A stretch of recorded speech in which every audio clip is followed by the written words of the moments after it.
আমার সামনে অনেকগুলো লেবু আছে, রসুন আছে, ঝাল আছে।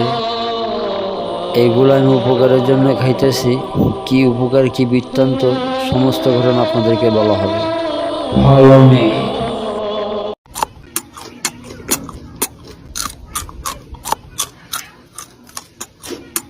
হ্যালো বন্ধুরা, আপনারা হয়তো ভাবতেছেন আমি কেন লেবু, রসুন, কাঁচা ঝাল খাইতেছি। হ্যাঁ, আপনারা আমার মতোই করতেন। আপনারা যদি জানতে পারতেন কত পরিমাণ গুণ লুকিয়ে আছে এর ভেতরে, আপনার পুরাতন ঠান্ডা ভালো করে দিবে।